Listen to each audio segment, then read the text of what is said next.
Murakaza neza muri iki kiganiro cyacu cyihariye aho uyu munsi tugiye gufata umwanya uhagije turaza gufata umwanya uhagije kugira ngo tuganire ku kintu abantu benshi bumvise izina ryacyo muri iyi minsi ariko abenshi bakaba batacyumva neza. Iki nta kindi tugiye kuza kuba twaganiraho, turaza kugaruka kuri methanol. Iyi methanol rero ushobora kwibaza ntese methanol ni iki?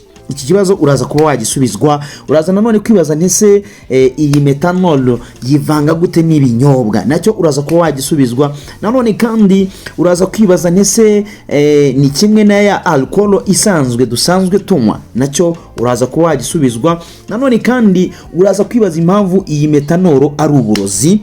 Nanone ikindi kibazo uraza kuba wasubizwa muri kino kiganiro. Uraza kuba cyangwa se uraza gushobora kuba cyangwa uraza kuba wamenya impamvu methanol ishobora gutera umuntu ubuhumyi. Nanone kandi uraza kwibaza impamvu bishobora kurenga kuri iyo range yuko ino methanol ishobora kuba yatera umuntu ubuhumyi ikaza kugera kuri level yuko ino methanol ishobora no kwica wa muntu wayikoresheje. Iki ni kibazo ushobora kuza kuba wakibaza ndetse akaba ari nacyo kibazo gikomeye cyane. Uraza kwibaza nti ese ni iki cyatumye iki kibazo cy'inzoga zitujuje ubuziranenge kiba ikibazo gikomeye hano mu Rwanda muri uyu mwaka w'ibihumbi 2026. Ngiye nkuko bisanzwe yo komi eyo safe Taiga. Ibi nibyo tugiye kuba twagarukaho kugira ngo uze kuba wasobanukirwa, uze kuba wamenya ntese methanol impamvu bayica bari kuyirwanya, ese inihe mpamvu ituma izi nzoga zagiye zigaragaramo methanol zagiye zicibwa, ndetse uraza gusobanukirwa byinshi cyane kuri iyi methanol. Uyu munsi ntabwo turaza kuvuga ko inzoga zose zaciwe ari ukubera methanol cyangwa ari uko zirimo methanol. Oya, ibi ntabwo byaza kuba ari byo kuko twaba dutanze amakuru adafitiwe ibimenyetso, ahubwo turaza kugendera ku byo inzego za leta zatangaje, ndetse tugendere no ku bushakashatsi bwerekana, ndetse tugendere no ku byo ubushakashatsi bwerekana muri rusange. Hanyuma tuze no kugaruka ku byo abantu bavuga ku mbuga nkoranyambaga. Kandi hari n'ikindi kintu cy'ingenzi turaza kuba twamenya cyangwa se tugomba kumenya kuva mu ntangiriro. Ni ukuvuga ngo methanol ntabwo ari alcohol isanzwe abantu banywa. Mbisubiremo, methanol ntabwo ari alcohol isanzwe abantu banywa. Alcohol iri mu binyobwa bisindisha twemerewe kunywa ni cyane cyane iyitwa ethanol. Aha munyumve neza cyane. Ni ukuvuga ngo ethanol cyangwa ethanol itandukanye na methanol. Methanol ni urumva ko ni alcohol itandukanye n'iy'abantu basanzwe banywa. Mu gihe batubwira ko ubushakashatsi butubwira ko alcohol iri mu binyobwa bisindisha twemereye kuba twanywa ari ethanol. Ibi bintu muze kuba mwabitandukanya cyane, kuko hano bavuga ko methanol ari ikinyabutabire cy'uburozi gishobora gutera ubuhumyi, kwangiza ubwonko ndetse no gutera urupfu iyo umuntu ayinyoye ku kigeranyo cyangwa se ku kigero kiri ku rwego rwo hejuru cyane. Aha ndizera neza ko turimo turajyana, ndaza kubigusubiriramo. Hano ndakubwira nti methanol ntabwo ari alcohol isanzwe abantu banywa, ahubwo alcohol iri mu bisindisha cyangwa se mu byo kunywa bisindisha twemerewe kuba twanywa ni yitwa ethanol. Naho methanol ni ikinyabutabire cy'uburozi gishobora gutera ubuhumyi, kwangiza ubwonko ndetse no gutera urupfu iyo umuntu ayinyoye ku kigeranyo kiri hejuru cyane. Reka tubivugeho mu buryo bworoshye cyane kandi mu buryo uraza kuba wasobanukirwa. Methanol ni ikinyabutabire kiri mu muryango w'ibinyabutabire byitwa alcohols. Abantu bize za shimi ibi bahita babyumva cyane kuko iyi methanol ifite formule ya CH3OH. Ariko nanone kuba iyi methanol yitwa alcohol ntabwo bivuze ko ari alcohol yo kunywa nkuko twabigarutseho. Ni ukuvuga ngo ni nkuko ushobora kuba nanone ufite imiti myinshi itandukanye ariko iri mu muryango umwe ariko nanone kandi nubwo iyo miti ufite myinshi ariko uri mu muryango umwe, buri muti ufite icyo ugomba gukoreshwa cyangwa icyo ugomba kuvura, urumva. Niyo mpamvu rero metanol ikoreshwa mu nganda no mu bindi bikorwa bitandukanye, hanyuma ikibazo kiza kubuza iyo yinjiye mu mubiri w'umuntu ku buryo butemewe, cyangwa ikaba ari mu kinyobwa umuntu yibwira ko ari ya alcohol twavuze inyobwa. Ikindi kintu gitangaje nuko metanol ishobora kuba isa na alcohol isanzwe mu buryo bw'amaso. Ni ukuvuga ngo ntabwo ushobora kubireba ngo uze kuba wabitandukanya, ngo uze kuba wafata metanol ngo itandukanye na alcohol isanzwe abantu bemerewe kuba bakoresha idafite ingaruka ku buzima bw'umuntu. Rero ntushobora rero kureba amazi ari mu icupa ngo uvuge uti iyi ni metanol. Nanone kandi ntushobora no kwishingikiriza ku ibara gusa, urabyumva. Ntabwo nanone ushobora kwishingikiriza ku ibara, ntabwo ushobora kureba ngo umenye ko ari metanol, sibyo? Niyo mpamvu ikibazo gikomeye cyayo ari uko umuntu ashobora kunywa ikinyobwa atazi ko cyandujwe, arizo arizo nzoga nyine zagiye zicibwa ku isoko ry'u Rwanda, zagiye zikorwaho ubushakashatsi, zagiye zikorwaho ubugenzuzi, zigasanga abantu bagasanga ikigo gishinzwe kureba ubushakashatsi FDA kigasanga rwose ibyo binyobwa ntabwo byujuje ubuziranenge. Iki nicyo kibazo rero abantu benshi bibaza kuri metanol, sibyo? Metanol na ethanol ni kimwe, nibyo abantu donc nicyo kibazo cyane ko nagiye mbona n'abantu baragiye babyitiranya kubera ko ni ibintu bisa naho biri the same, you can't differentiate them, kuko hari umuntu uzi ko metanol ariyo ethanol, urumva ko ari kimwe. Hano rero ntabwo ushobora guhita wabidifferentiatinga. Hano rero abantu benshi baribaza ntese metanol na ethanol ni kimwe? Ndagusubiza nti oya. Ethanol niyo alcohol ikoreshwa mu binyobwa bisindisha bisanzwe, mu gihe metanol ari alcohol y'uburozi. Are you getting me? Ethanol niyo alcohol ikoreshwa mu bisindisha bisanzwe, mu gihe metanol ariyo alcohol y'uburozi. Ni ukuvuga ngo izi nzoga zagiye zimenwa zasanzwe zirimo metanol, ntabwo zasanzwemo ethanol. Ni ukuvuga ngo ethanol iyo ni alcohol yemewe rwose ikoreshwa muri ibyo bisindisha bigize gute, muri ibyo bisindisha byemewe bikoreshwa umuntu ashobora kunywa bisanzwe. Ethanol rero iyo iri mu kinyobwa cyakozwe kandi kikagenzurwa neza, niyo itera ubusinzi abantu bamenyereye. Ni ukuvuga ngo ni hamwe nyine umuntu ashobora kwinywera tubisanzwe ntagire ikintu cya danger kirenza kuri ubwo businzi. Hanyuma kuri metanol iyo yinjiye mu mubiri ku buryo buteye akaga, ishobora kuvamo ibinyabutabire byangiza cyane umubiri w'umuntu. Urumva aho bitandukanye. Ni ukuvuga ngo ethanol niyo ikoreshwa mu gukora ibintu bisindisha nyine byemewe kujya mu mubiri, bikaba bidashobora kugira ikintu byangiza, kubera ko nyine yo yemewe kuba yakinjira mu mubiri w'umuntu ntigire icyo imutwara. Hanyuma metanol iyo yinjiye mu mubiri w'umuntu rwose ibishobora kumutera akaga ku buryo ishobora kuvamo ibinyabutabire byangiza cyane umubiri w'umuntu urimo kuyinywa. Niho dushyira rero akamaro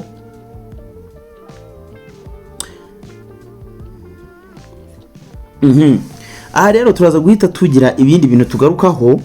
Niho turaza gushyira akamaro rero ku kintu gikomeye, cyangwa se niho turaza kubona rero ntukigere wumva ko alcohol yose ari imwe. Ni ukuvuga ngo hano batubwira ko alcohol nubwo zose ari alcohol ariko ziratandukanye. Ntago ethanol ari kimwe na metanol, ni alcohol ebyiri zitandukanye. Hari alcohol ikoreshwa mu binyobwa, hakaba alcohol ikoreshwa mu nganda, hari n'ikoreshwa mu buvuzi n'ibindi bikorwa byinshi bigiye bitandukanye. Kandi kuba ikinyabutabire cyitwa alcohol ntibisobanura ko kigenewe kuba cyanyobwa.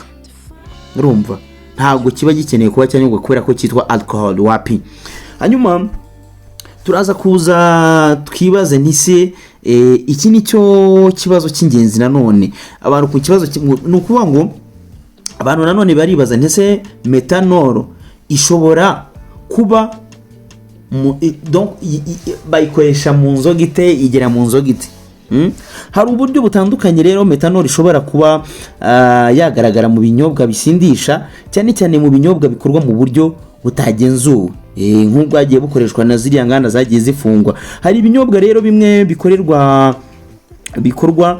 mu buryo bwa fermentation, cyangwa se cyane cyane bikoreshwa ibikoresho by'ibimera. Ni ukuvuga ngo hari uburyo alcohol ishobora gukoreshwa mu buryo bwa fermentation, cyane cyane mu bikoresha ibikoresho by'ibimera. Mu buryo bwa fermentation, ibinyabutabire bimwe biboneka mu bikoresho fatizo bishobora kugira uruhare mu kubyara metanol mu rugero ruri hejuru. Ni ukuvuga ngo mu bantu bakora cyangwa se mu nganda zengaga izi nzoga, bakoresha uburyo bw'ibimera cyangwa bifashisha ibimera cyane, hashobora kubamo risike nyinshi cyane ko metanol ishobora kuba yagaragaramo cyane. Ibi ntibivuze ko rero buri nzoga ikozwe mu bitoki, imbuto cyangwa ibindi bimera iba irimo metanol ku rwego rw'uburozi. Ikibazo ni ingano, uburyo bwo gukora, uburyo bwo gutandukanya ibinyabutabire ndetse no kugenzura ubuziranenge bw'ibyo binyobwa no gukurikiza standard ya alcohol igomba kuba iri muri ibyo binyobwa. Hari ikindi kibazo gikomeye cyane, inzoga zitemewe cyangwa zikorwa mu buryo butagenzuwe zishobora kwanduzwa cyangwa kuvangwa n'ibinyabutabire bitagenewe kunyobwa. Ibi ni hamwe abantu bajyaga bavuga ko ushobora gusanga wenda ku muntu wengaga urwagwa yashyizemo amatafari, agashyiramo igikamba, agashyiramo ibiki n'ibiki byose, ugasanga inzoga rero nta standard ifite, n'urwagwa ariko rufite ibindi bintu rwose bivanzemo, kubera ko ntago uwayikoze yabashije kuba yakubahiriza standard. Ubundi bushakashatsi ku nzoga zitemewe bwerekana ko ikibazo cya metanol gishobora kuba gikomeye cyane iyo nta bugenzuzi bw'umusoro n'isoko buhari. Hano mu gice cya 4 turibaza ni kuki umuntu yavanga metanol mu nzoga. Iki ni ikibazo gikwiye gusobanurwa neza cyane, kubera ko iyo metanol igaragaye mu nzoga zitemewe, rimwe na rimwe bishobora kuba bifitanye isano no gushaka kugabanya ikiguzi cy'umusaruro cyangwa kongera umubare w'ikinyobwa ku buryo butemewe. MSF isobanura ko mu byorezo bya metanol iba yaravanzwe mu binyobwa bisindisha mu buryo bw'uburiganya. Ni ukuvuga ngo nyine ni nk'uko metanol yagiye ivangwa mwa ziriya nzoga mu buryo butemewe, bamwe bakavuga ko bafite ngo ibyangombwa, abandi ugasanga nyine ni muri izo nzira. Kandi aha niho ikibazo gihinduka ikibazo cy'ubuzima rusange. Ni ukuvuga ngo izi nzoga niba zarakozwe muri buriya buryo zikavangwa n'iki, bijya kurangira n'ubundi ari ubuzima rusange, kuko ari abaturage bari gukonsoma bwa burozi, aribo abaturage bari gukonsoma ya metanol. Umuntu rero ashobora kubona icupa rihendutse cyane akibwira ko ari amahirwe, akabivuga ndagura, kubera ko wenda ariyo nzoga irimo iragura amafaranga make, ariko rimwe na rimwe igiciro gito cyane gishobora kuba ikimenyetso cy'uko hari ikitagenda neza ku bicuruzwa. Muze kumva kino kiganiro neza cyane, muraza kumva bimwe nyine mwahishwe, muraza kumva ukuri, mugere musobanukirwa n'impamvu nyine ibi binyobwa byaje kuba byakurwa ku isoko, ndetse nuko uburozi bwa metanol bushobora kuba bwaragiye buspreadingwa mu nganda zigiye zitandukanye. Ntabwo rero bivuze ko buri kinyobwa gihenze gake kiba gifite metanol. Urumva nyine ntabwo, nubwo bimeze gutyo, ntabwo bivuze ko wenda buri nzoga yose iguze make ari uko iba ifitemo metanol, ahubwo ni ukugira ngo nyine witonde, umenye inzoga ugiye kunywa, umenye ese ifite ubuziranenge, ese yujuje ubuziranenge, ejo utazisanga rwose wahumye cyangwa se umubiri wawe wagize ikindi kibazo bitewe nuko wanyweye inzoga irimo uburozi, inzoga irimo ethanol. Ku gice cya 5 uribaza ntese kuki metanol ari uburozi. Reka twinjire noneho muri science mo gato, ariko mu buryo bworoshye. Iyo umuntu anyoye metanol umubiri utangira kuyihinduramo ibindi binyabutabire. Metanol ihindurwamo formaldehyde, hanyuma ikomeza ihindurwamo formic acid cyangwa formate. Aha niho ikibazo gikomeye gitangirira. Ibyo binyabutabire rero bishobora gutera ikibazo mu mikorere y'umubiri, harimo na metabolic acidosis, kandi bishobora kwangiza cyane imitsi y'amaso ndetse n'ubwonko. Niyo mpamvu rero umuntu ashobora kunywa ikinyobwa cyandujwe na metanol nyuma y'igihe akagira ikibazo gikomeye cy'amaso. Ahangaha turaza kuza twirebere ku gice cya gatanu, ku gice cya gatandatu, twibaza ntese kuki metanol ishobora gutera ubuhumyi. Biraza guhita bihura bigaruka kuri cya gice cya gatanu, kuko iki ni kimwe mu bintu abantu bagomba gusobanukirwa. Nanone metanol ubwayo ntabwo ari nk'uko umuntu ahita anywa ikindi kintu ngo ako kanya amaso ahita ahuma. Oya, iki ni ikibazo ni nk'uko umubiri nyine uyivunagura ukayihinduramo ibindi binyabutabire nk'izo formate, formic acid ishobora kwangiza cyane optic nerve, sibyo, umutsi w'ingenzi utwara amakuru ava mu jisho ajya mu bwonko. Ni ukuvuga ngo optic nerve ni wa mutsi utwara amakuru utwara amakuru ayavana ku jisho ayajyana ku bwonko, ayajyana kuri cerveau.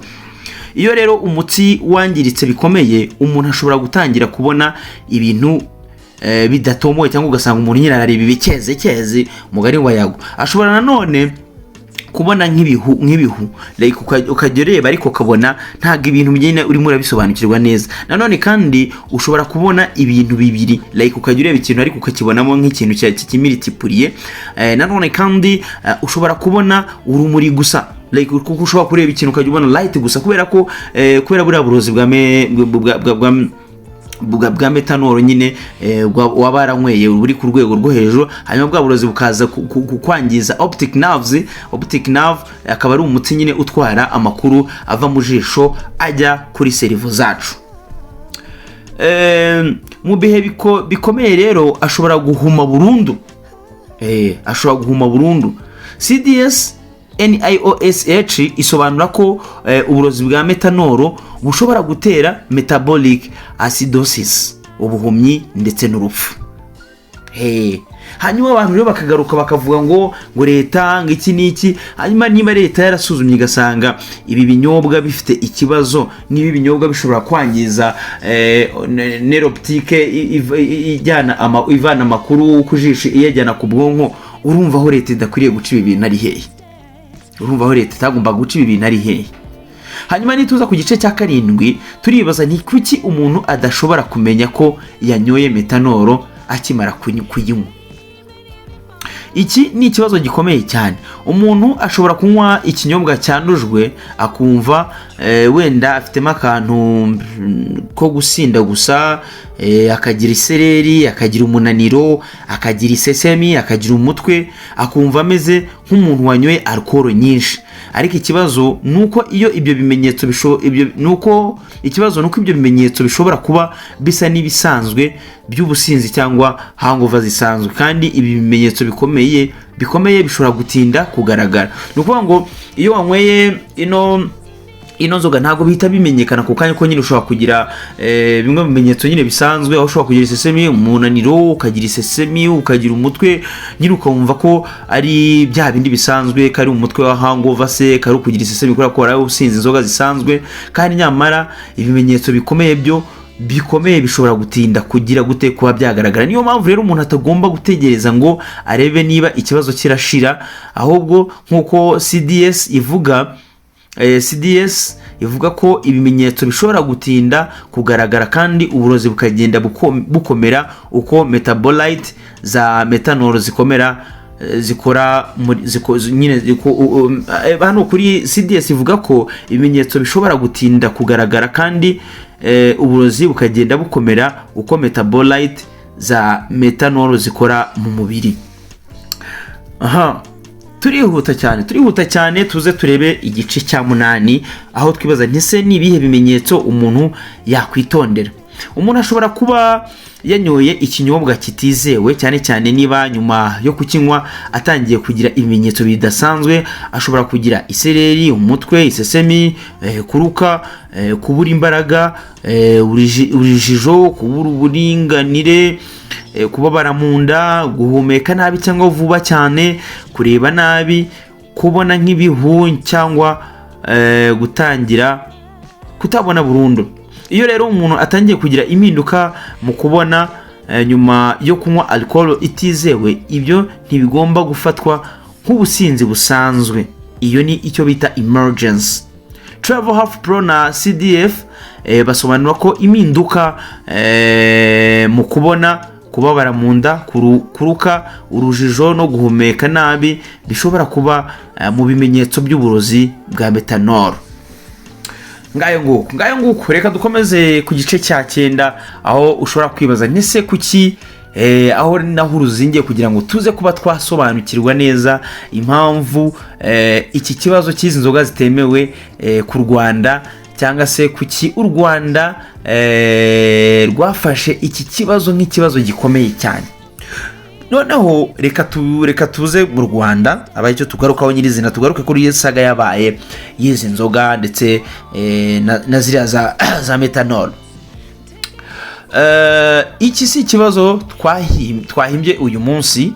Inzego z'u Rwanda zimaze igihe zigaragaza ko inzoga zitemewe cyangwa zituje ubuziranenge zishobora guteza ikibazo gikomeye ku buzima.